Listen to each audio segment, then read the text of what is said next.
My mother was dying. That's the kind of brain I have.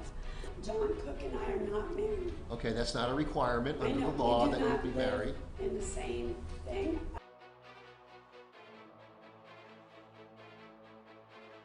My stalking neighbor in Florida has tried to get an injunction on me. For 2 months, the judge said he could get paperwork to anywhere on the planet, but he couldn't get the court paperwork to me in Ohio. Then there was one hearing, then another hearing, and then he declared in the 4th hearing that I could no longer show court videos, except his judge, Chief Judge Mosley, determined just yesterday in another hearing that the court videos are up for fair game. Therefore, we're showing them to you again. And this is court video and hearing number 3, and it's a doozy. All right, we are of record. Good morning, I'm Judge DeThomasis. This is case 38-2023-DR416. It is January 4, 2024, 9:11 a.m. We are here subsequent to what I would call the first stage and presentation of the evidentiary support for the petition that was filed initially on September 7, 2023. That proceeding concluded at or about close of business, 5 o'clock that day. We came back on December 6 and continued this matter to today's date. Yes, that is Russ the Sus sitting behind LIEnette. And watch how many times they are actually texting each other in court. Completely and totally illegal. Given the fact that there have been some intervening motions, some of which are within the purview of analysis and review by the Office of the State Attorney, some of which are of necessity within the purview of this court's need to adjudicate so that we can proceed to the remainder of the hearing.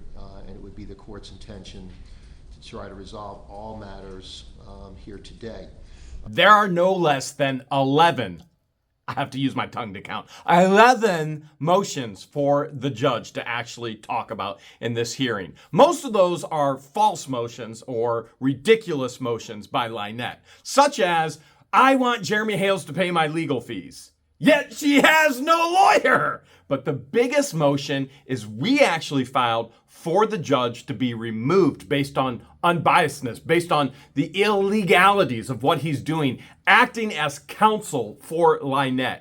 But the issue is, guess who decides whether that judge stays or not? When you file a motion to remove a judge, the judge that is actually over that hearing is the one who decides to remove himself or not.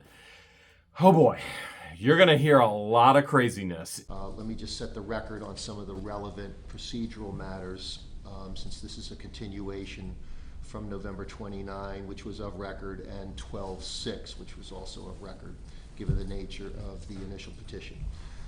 September 7, as I said, 2023, petition for injunction for protection against stalking was filed. The matter was scheduled for hearing without issuance of a temporary injunction initially.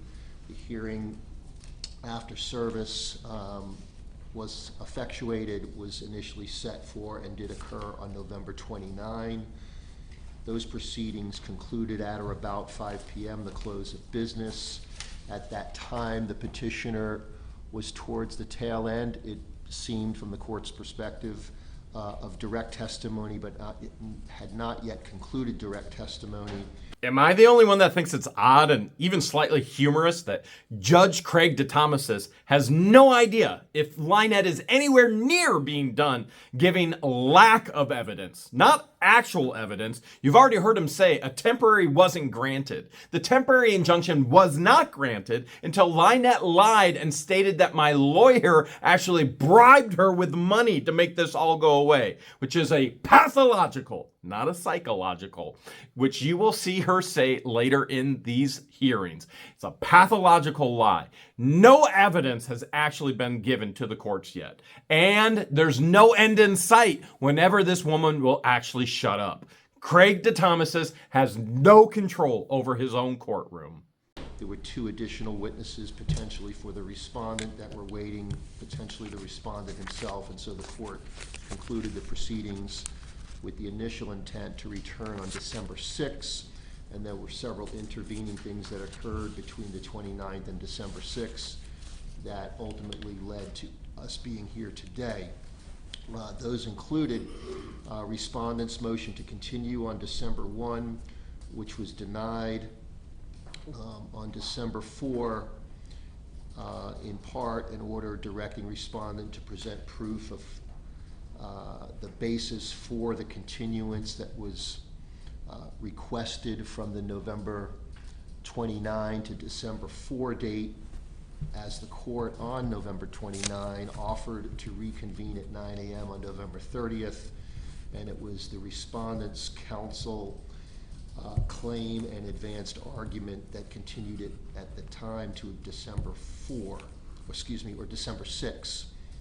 On December 6, the court reconvened. At that time, a second respondent motion to continue had been filed. The filing date of that was December 5. The court addressed it on December 6. At that time, there was also an intervening supplemental petition filed by the petitioner on December 4, which resulted in entry of a temporary injunction, as more fully stated of record on December 6, and largely in part because there was a temporary injunction, the court was more inclined to and did ultimately grant a continuance of the matter from 12/6 to today's date, January 4. Levy County citizens, you're hearing it from Judge DeThomas's own mouth. He is granting injunctions based on what somebody else says that somebody else did, but he's granting an injunction on me. She filed a motion stating that my lawyer tried to pay her off, which is a complete and total lie, which later in the hearing he says he has to take as fact. He'll say that in hearing number 4. So now there's a temporary injunction on me, not based on what I did, based on what somebody else is claiming somebody else did, and her stating that everybody else in the world is contacting her. Well, she's the one putting up signs. She wants them to come down the road to buy her eggs and her jewelry. She's the one that's saying that she has an animal rescue, and she's begging for donations. And the list goes on, doesn't it? How in the world can we live in a world where a judge somehow has authority to grant injunctions based on something nobody did? I did nothing. And now there's a temporary injunction on me. But here's the good news. Every time LIEnette ran to the courthouse and she put Jeremy Hales, Levy County, Jeremy Hales, she incriminated herself further and further and further in a defamation lawsuit as she put signs all over Otter Creek stating that I was the Ohio rapist. On that same date, December 6, filed at 3:20 p.m. with the clerk of court, was the first of several petitions by affidavit for alleged violation of the temporary injunction. And it is important to note that literally the same date that we were in court, not only discussing that if the matter was continued pursuant to the respondent's second motion to continue, that the temporary injunction would remain in effect, but additionally, that the court felt a need, and ultimately, and we'll address this because there's a motion that is pending that will address this language, an addendum was added to the terms of the standard temporary injunction, which was not opposed at that time by the respondent through counsel. And on that same date, the first of the petition by affidavit alleging a violation, which not only implicates the respondent's actions based on the allegations contained therein, but also implicates counsel for the respondent as being a potential co-defendant of a possible crime of violating the injunction that was entered on that same day, and or as an independent actor committing either a criminal violation of the terms of the injunction and or potentially indirect civil contempt and or criminal contempt. What the judge is referring to is my lawyer walked past their vehicle. Now, LIEnette runs right back into the courthouse. I need to file, because there's a temporary injunction now. Remember, not based on what I did, based on what my first lawyer did. In her words, pathological lying. Now she's running in based on what my second lawyer has done. Walked past her vehicle. Now, he has every right to walk past her vehicle. So there's no threat of any wrongdoing here. But she runs back again and again and again, giving us those coveted handwriting samples to be used against her in a defamation case. In a review of that affidavit filed on 12/6/23 at 3:20 p.m. with the clerk of court contains such allegations. As a result of that, on that same date and shortly thereafter, receipt and the posting of that affidavit, the court entered an order, I believe it's entitled Order Directing Preservation of Possible Evidence. And at that time, that order, which is part of the court record, basically directed law enforcement to preserve, to retrieve and to preserve any and all video surveillance of the exterior of the courthouse based on the allegations that were made, as that evidence would certainly be potentially relevant and material to either the petitioner's claim, the respondent's defense to such claim, the respondent's counsel's defense to such claim. The court has not viewed and did not view it just based on the allegations made, given the time and the spatial location of the allegations, and this court's knowledge of the surveillance that's already in play surrounding this courthouse for security purposes. The court entered the order directing preservation of that evidence. This is perfect because we actually need that video footage. Now, we got pictures of Crook being there, breaking the civil protection orders from Ohio already. But man, if the court just hands over the video footage and then we give that to Ohio, all the better. John Crook continues to break the 500-foot protection order. My lawyer can go get pictures and prove it, and then I can send it up to Ohio. But even better when the judge says, here you go, here's the video. To the extent that it helps or doesn't help petitioner and or respondent and or counsel for respondent, or none of the above or some of the above, the court felt it was an obligation to have it preserved to avoid spoliation and unavailability to either party that may be interested. You see how careful the judge is being now with his and ors and buts or eithers or neithers or nors, because a motion has been filed to remove him, because he's not impartial, because he's acted as her actual counsel and attorney. He's done things that absolutely are unethical in the courtroom, if not completely and totally illegal. But now he's got to be on his best behavior. This is hearing number 3. There's been 4 so far. He is not on his good behavior in hearing number 4, which you'll see soon. That matter is currently before the Office of the State Attorney, and we're going to get to the same issue on several other matters, and I want to go through them chronologically. But under Florida Statute 784.0487, the Office of the State Attorney has the initial responsibility, and it's kind of a co-responsibility potentially with law enforcement, depending on how the state proceeds, to investigate and determine whether they're going to proceed or not. And following the protocol of that statutory enactment, has the ability then to bring it to the court as a contempt matter, and or to prosecute it independently of the court in the criminal courts. So that matter is currently under their purview of responsibility to review. The statutory protocol gives them 30 days. They're within that 30 days. It hasn't elapsed. And so this court, that's the first of the motions, is not going to review that because it's not ripe for this court to do so at this time. For those that are keeping count of those 30 days, well, 30 days is come and gone. As a matter of fact, it's February 8th, 2023, right now as I'm recording this. And nothing happened. Why? Because there wasn't a violation of the temporary injunction.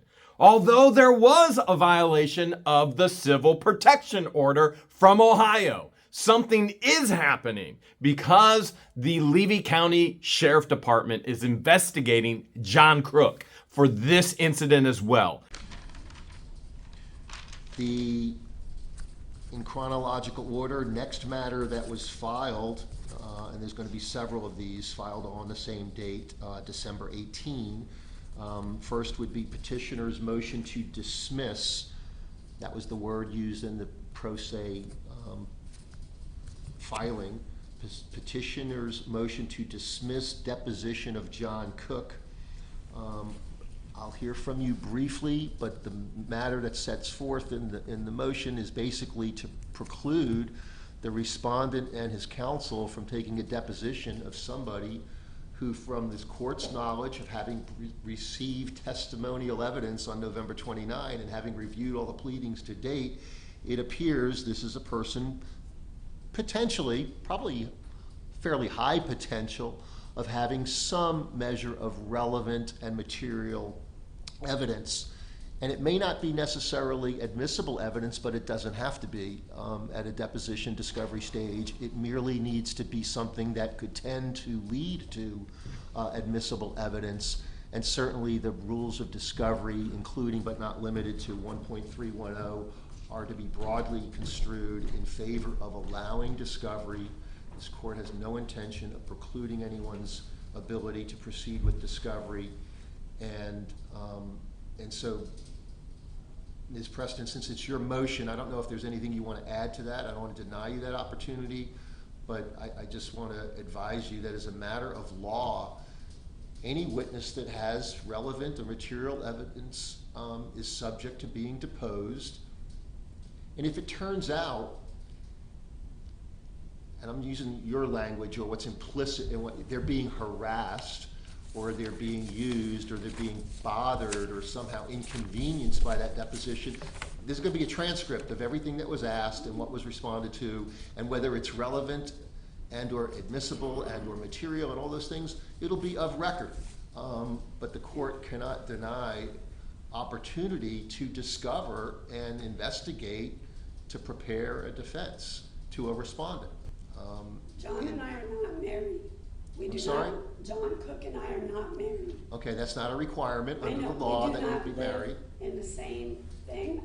Does it matter that you don't live together? You caught that, right? They don't live in the same thing because she's living illegally in a shed. That's illegal in Florida. It hasn't been inspected for electrical, hasn't been inspected for plumbing. There is no occupancy permit for it. It's illegal. And the worst part of it, she has a 4-year-old child in there who apparently has a life-threatening, and you can finish the rest. And what's the thing that CROOK is living in? Well, he's in a camper, illegally. You can be in a camper as you're building a home. They're not building a home. It's come to a complete and total screech and a halt.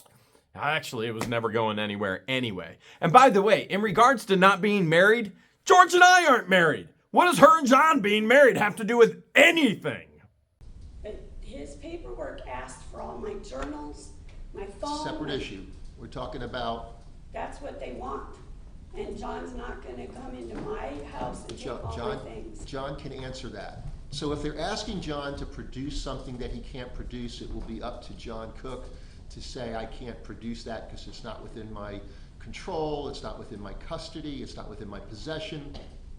And whether that assertion is true and or accurate or not, that's for the respondent and his counsel to then bring it to the court's attention and say, Judge, we think otherwise, or whatever. I don't know how that's going to play out. But what your motion tries to do, is an attempt to do, is deprive them of the ability to even sit down at the deposition of record in presence of a court reporter under oath and ask those questions. I presume those types of questions. I'm not a lawyer. All I know is that... Well, that's why I'm trying to assist you in understanding what is about to be the ruling of the court on your motion. I'm just not letting John come into my house and strip me of all my belongings to give to them. I'm not having it. That, again, that's up to you, and that's up to him, and that's up to the respondent and his counsel to seek remedy if they otherwise need remedy. Let me turn, Mr. Shockett, I don't know if you need to be heard. The court's inclination is to deny the motion as being improper. Discovery, as I said, is a broadly based, comprehensive interpretation at this stage of the proceedings. I don't intend to deny you that opportunity. Thanks, Judge. Yeah, and just know that if that would have happened, we would be, all these issues that have come since then, we would have addressed them all at the 2 depots and we'd be fine. Just so we're all on the same page, they actually dodged their depositions once already at this point. And in the long run, they dodged them twice. And in the long run, finally we got the LIEnette's deposition, which the judge is now saying it's going to happen in this hearing. In hearing number 4, he goes, "I regret ever letting this happen." How can a judge regret legal due process? That's like the one job of the judge. Right, which is kind of what I said, and I may have said it before, but before we went, but to make it a record, the court believes that there are several motions that are a little potentially illogically inconsistent in that several of these are going to address what could have and should have happened on December 21, and here we are, January 4, and are we proceeding to hearing or not? So we're going to get to them one at a time. Okay, thanks, sir. So for the record, petitioner's motion to dismiss Depot of John Cook, file 12-18-23 is denied. The next matter is petitioner's motion for legal fees, filed 12-18-23. Your Honor, if I may, so when will, I can just reschedule the deposition then if it's denied? She's asking to dismiss it or prevent it. So let's get to that Yeah, when okay. I get to your more broadly based motion to compel, file 12-20. Discovery. I'll get to Yeah, that, okay. yes. That's, that one is number 6 in the Okay. chronology. We'll go in chronological order, that's fine. Gotcha. So petitioner's motion for legal fees, file 12-18. First, let me say pro se litigants are held to the same standard as a reasonably competent attorney. I know. That's just the law of the land. I do read your pro se motion in its broadest sense, and it appears to me you're seeking potentially 2 things. One is representation by counsel, and for which you're not entitled to Right. court-appointed representation by counsel. And then the second component, it appears that you're asking for, and it appears to this court, again from reading your petition, it's almost like a sanction, that you're asking the court to sanction Mr. Hales to make him pay for your attorney's fees, which you haven't incurred, but to provide you with fees that you could incur to hire counsel or retain counsel to represent you.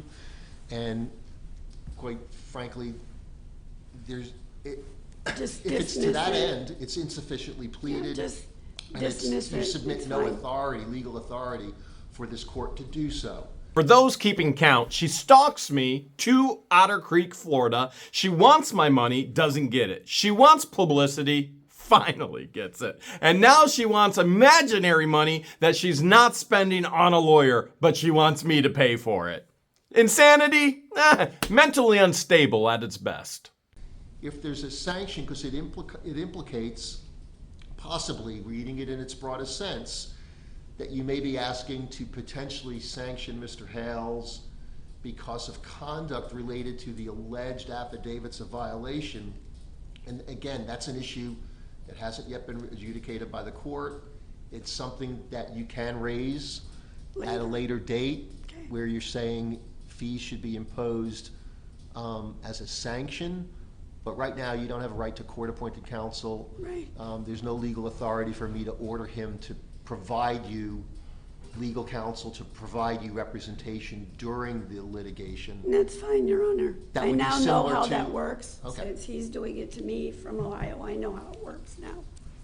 Okay, so are you withdrawing your Yes, I'll request? just withdraw it. A master manipulator, mirroring everything I do to the T. You hear, now I know how it works. He's doing it to me in Ohio. She tried to then do it in Florida. The issue here is She's broken the civil protection order from Ohio. Therefore, sanctions to go after all of the money that I paid for legal fees is in order, and the court is going to grant it. Now we're in Florida, and as I've already shared with you, 30 days has expired. I have yet or ever will break the temporary injunction. Therefore, she has no right for any money from me at all, and I'll never give her a penny anyway. Okay. All right, so there's no need for the court to rule on that matter. Petitioner's motion for legal fees, file 1218, is withdrawn by the petitioner. Just because it happened chronology-wise, there is then the respondent's request for judicial notice regarding a case, Nettles versus Hoyos, 138 Southern 3rd, 593, pursuant to 9201. The court takes judicial notice. The court's familiar with the case based on what I previously just kind of said, and I'm going to say when we get to your, what is numbered 6 in the chronology of events, motion to compel discovery, I'll more broadly address this, but the court has no intention to denying discovery. And I, quite frankly, didn't interpret. I'm not questioning your broad interpretation of what the petitioner may be trying to accomplish, but I don't think it's as broad or as comprehensive as her asking the court to deny you and your client any and all discovery. It was just really, as I looked at it, as to her ability to give a depo or not on the 1221 and her willingness to have Mr. Cook, and we've already addressed that. So okay. I'll get back to that, but the court is taking judicial notice. The court's certainly aware of the case precedent. Next numbered in chronology is petitioner's motion to continue depo. And so I guess let's get to this issue of this logical inconsistency of whether it's now moot and respondent is ready to proceed without the deposition. Here's the thing, that motion was filed on December 18, asking to continue the deposition scheduled for 12/21. It's not like the court gets a bulletin 24/7 that says, hey, a motion's filed in one of your whatever pending hundreds, if not thousands of cases that are pending, and nobody requested hearing. It's not an emergency, it wasn't urgent, it wasn't presented that way. And so is it moot because other arrangements were made? I guess not, because of what you said just a moment ago. I didn't know that until a moment ago.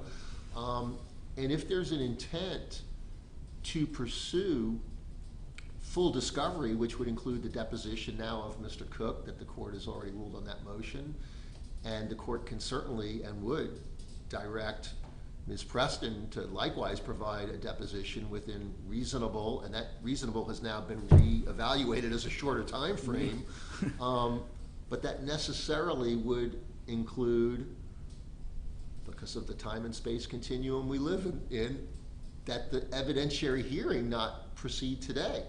LIEnette and CROOK already dodged their deposition. And now you're seeing a motion filed by LIEnette to continuance, to further put off her deposition. Now, you've got to understand, she's already stated under oath, she had no idea she even had a deposition. As a matter of fact, you're going to see some of that in this hearing. Why would you file a motion to continue your deposition if you had no idea that you had a deposition? Now we got another lie. And the fact that she stated her mom died. No, wait, my mom didn't die, as we saw in the deposition as well. That's how she used the lies to dodge this deposition the first time. Unfortunately, that was not our intent. I'm not saying that it was, but it could be the conclusion of providing you the relief that you're entitled to, and the court's inclined to grant.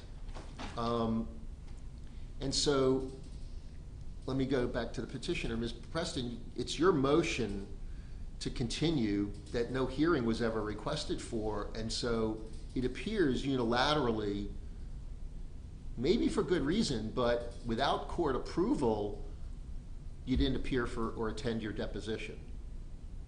And what I don't know, because I don't have the complete record from your motion or from the record, I don't know if you had been served subpoena for my deposition on me? No, I'm not, only John Cook. And the day that they wanted John Cook, he could not come, and I've already provided that to the court. I was in Naples. let's move away from the John Cook. Were you served with a subpoena No, for the deposition? I've never been served about me doing the deposition. Your Honor, she's a party. Right. Yeah. I just want to know, but in terms of It said John Cook, it did not whether say me. there's sanctions or not. And so arrangement, how did the December 21 date come to pass? It said John Cook, subpoena for John Cook. That's the only paperwork we got. He got a subpoena, correct? Right. Yeah. How did were you ever aware that you were also supposed to give a depo on 12/21? No. Welcome to LIEnette's Crazy Carnival of Lies. Oh, I didn't know about a deposition, but you filed a continuance for your deposition? No, I knew nothing about the deposition, but I have paperwork. It's for continuance of your deposition. I knew nothing. You're a bad man. You're saying you weren't aware of it? No, Then how do you file a motion to continue your depo for 12/21?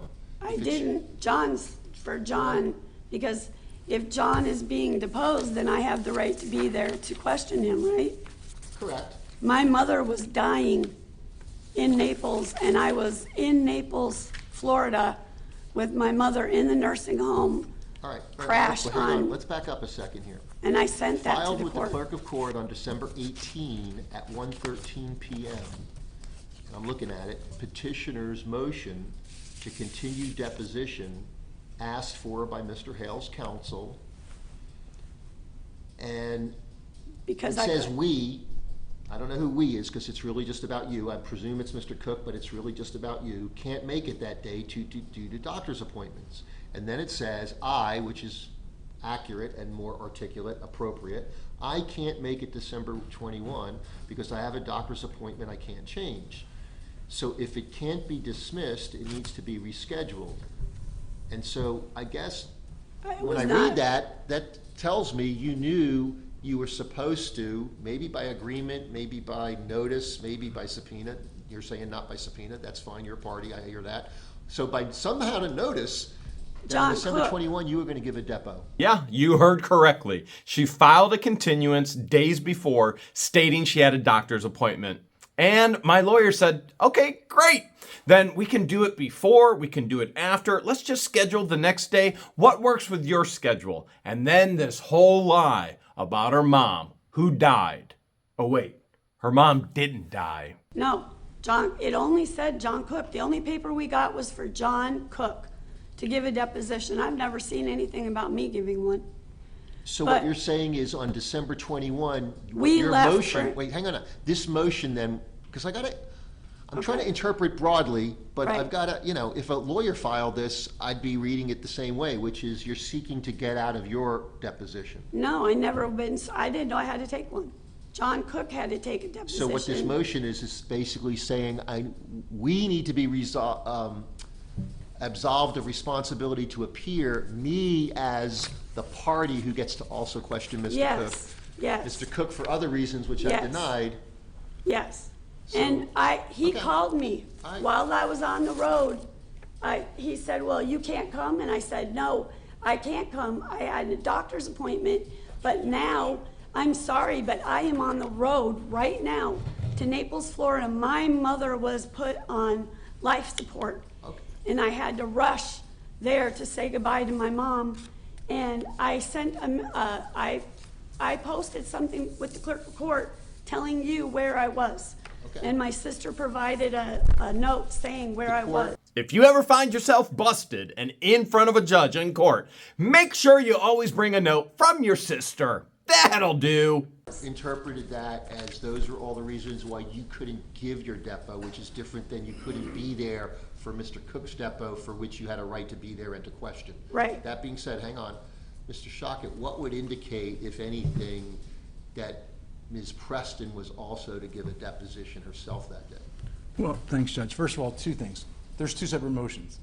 One's directed to John Cook separately, saying no deposition, no rescheduling. Correct. Nothing. This one says rescheduling, it's hers. I did speak with her. In her written motion, I said, okay, what time's your appointment?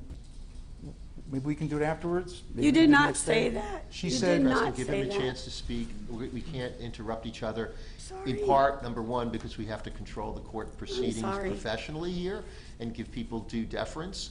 Number two should be number one, due process requires I get everybody an opportunity to be heard. And number three, we're keeping a record and we don't want to talk over each other. Okay. Thanks.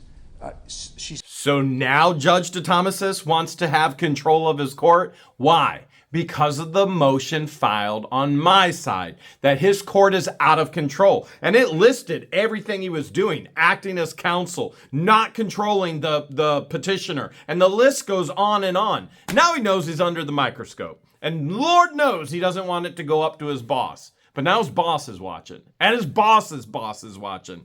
As a matter of fact, I'm pretty sure everybody in the Levy County courthouses, and probably Florida, is now watching this trial on what not to do. said that, I said, okay, maybe we could do it the next day. She says, to these effect, I can't give you any other dates. 10 minutes after I filed the motion, I found out my mother's deathly ill, to these words, and I have to go out of town. I don't want to be coming back. I may not even be back for the January 4th. That's when I filed the motion. No. I included that language in the motion. Your motion being the motion to compel. Yes. I said, well, you're just trying to tell me you can't even get here. Which is why you interpreted her as attempting to deny your client all discovery. Yeah. Okay. That's all we need here, just one day of deposition. What was your intent if you accepted in the course of that conversation, okay, maybe we can do it later today after you get to see you were going to do it by Zoom or something? Yeah, it was set for Zoom, Judge, making it real easy. Okay. And I just said, fine, what time, if it was the morning, maybe when you get out, give me a call, we'll get to the next day. I was immediately told, 10 minutes after, there's something you don't know, my mother's dying. And I can't agree to any other days. Okay. Therefore, the motion. So, Ms. Preston, with regards to, do you corroborate that That at least that conversation never conversation happened. was Mr. Never Shockett happened. trying to get your deposition at some point? No, he never said my deposition at all. Not one word about me giving a deposition.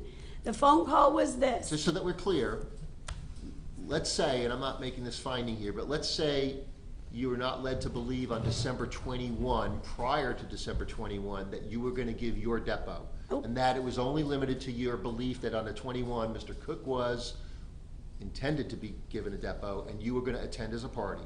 So let's assume that premise. Okay, truth. It's Are truth. you also saying, though, that when 12/21 came around and this conversation took place and you were on your way, maybe for good reason, I'm not making that finding, but let's say that it was, for purposes of this premise, good reason you're somewhere else, Mr. Shockett's saying, okay, I'll accommodate, we'll do it. And part of it, what he's saying is, although we'd like to do it today, we want to do it today, and we can make it happen today because it's by Zoom and you can be there, and when you're concluded, we'll get started. Or give me another date between now and when we come back, because we've got a Never. trial on January 4th. I'm under oath, under God, that conversation never happened. Okay. Here's the conversation. So hang on. I'll tell you word for word, because that's the kind of brain I have. Miss Preston, can you be at the deposition on the 21st? He said, it says here that you have a doctor's appointment. I said, at first I had a doctor's appointment, sir, but right now I am on my way to Naples. My mother has been resuscitated twice now. I've got to get there to say goodbye to my mom. He said, so are you going to be at the hearing? I said, I don't know what's happening right now. And he said, okay, give me a minute, and he hung up the phone. That's the conversation. That was it. And he never nothing called more. me back. Okay. This is the same woman in her deposition claimed she had a medical issue that caused brain injury, memory loss, whatever it was. I mean, she was grasping at anything not to be able to tell the truth. Now, if this is the issue and her memory is medically gone, don't you think that the judge should go, okay, well, she made a motion stating that Jeremy's first attorney tried to bribe her and pay her off. This brain does not work. Therefore, there should be no temporary injunction because that brain don't do no work. Never called me back. Let me ask you this. Do you understand that it is your obligation to provide a deposition if they want to conduct their discovery by virtue of your deposition in part? If that's what they need to do, then that's what they need to do. I called the clerk of court 5 seconds after I talked to him, explained to the court what I was doing, what was happening. They told me, they said, They call me Michelle. They said, Michelle, then get something from where you are at the hospital and showing that your mother was dying and that you had to be there. And so the minute I got back, I provided the courts with an email from my sister saying when I was there and when I left. Now it's not only a note from her sister, it's an email. By all means, the whole world is going to stop and bow down at her feet now because she's provided such incredible proof and evidence. Her sister wrote an email, said, yeah, our mom was dying. Side caveat, this is the same mother and the same sister that LIEnette created a parental alienation page all about, bashing them both, saying they both destroyed her life. And here she is now, carrying on the family legacy, destroying more people's lives. What's not necessarily before the court is to sanction you for non-appearance on 12/21, but what is relevant and is before the court is compelling you to give your deposition.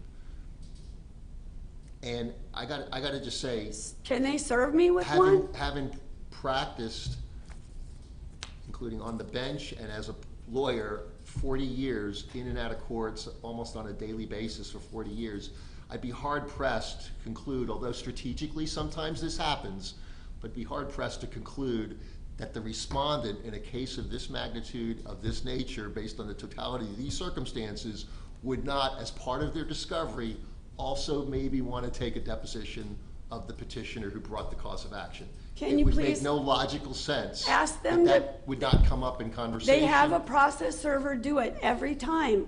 So provide me with where the process server served me those papers, because I've never been served for a deposition. Counsel's not saying that you were served. You're a party. You're being treated in a different protocol. But what you're saying is you didn't even know you were going to give a depo. No. Do you understand it's your obligation to provide a depo? Let's get to the heart of this. That's fine. If that's what the court is saying I have to do, then fine. Well, the court is saying that. Okay. So, The court already said it once before, and they both dodged the deposition. You heard the court just say it again. And guess what they did after this? They both dodged the deposition. Let's get to the heart of this, Judge Craig DeThomasis. Why haven't you held these two individuals in contempt of court?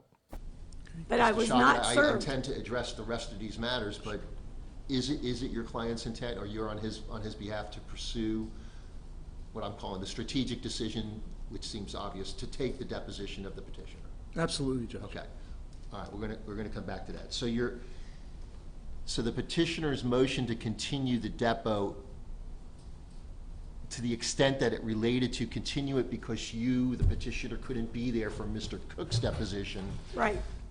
as much as the court doesn't really interpret the written motion that way, given that explanation, it's denied as moot because of the ruling already on the John Cook deposition, which is a necessity, and it's resolved that way. To the extent that it's not you giving a depo on that day because you couldn't give a depo on that day, given the court's conclusion and your acceptance of the responsibility to provide the deposition if the respondent, as he's through his counsel has suggested he intends to do, we're going to get to, when we get to this next motion, 2 down the road, of coming up with a compliance date for you to provide that deposition.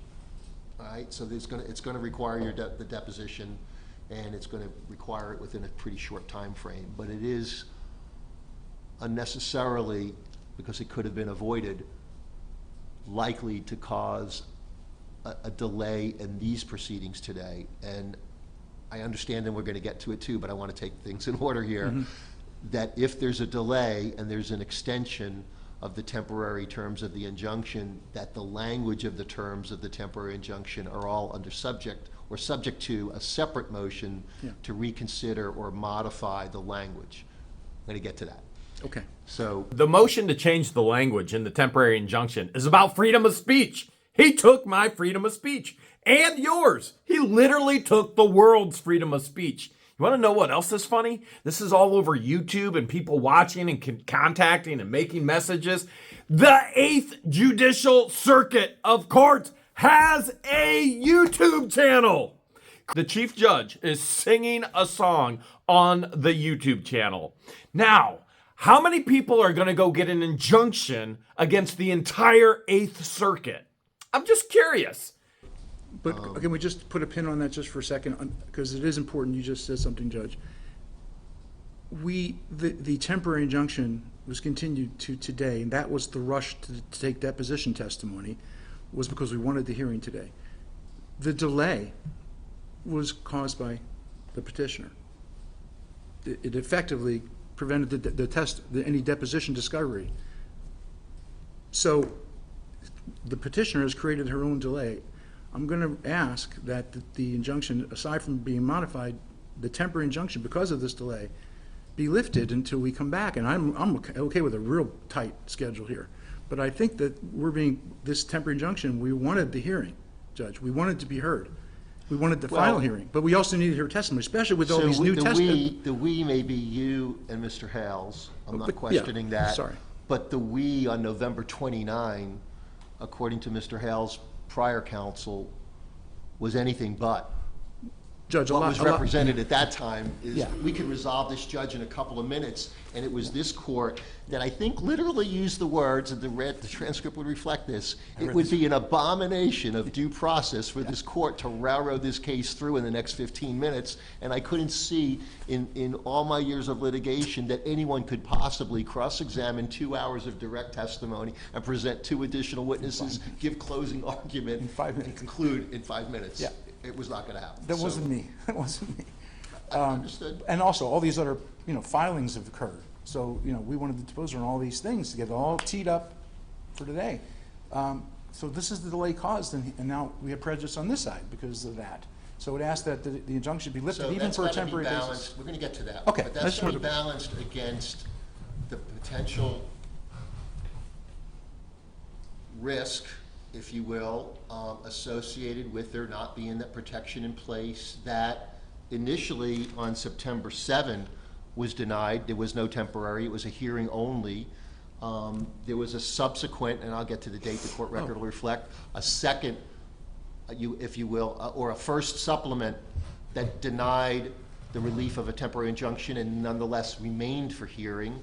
And then I think it was the second supplement on or about 12/1 or 4, I mentioned it previously in the record, it'll accurately reflect, that it was that supplemental petition that led to the temporary relief that we're now dealing with, although the court added the addendum based on. So we're going to come back to that. It sounds like there's going to be necessarily a request to continue this, but what that looks like, we're going to get to. And also, Judge, I think you correctly, in that final 12-4, the third time around, I think you said, considering the previous filings earlier, the cumulative effect of them. I think it says something like that, considering the previous filings and the one on the Yeah, floor. well, that's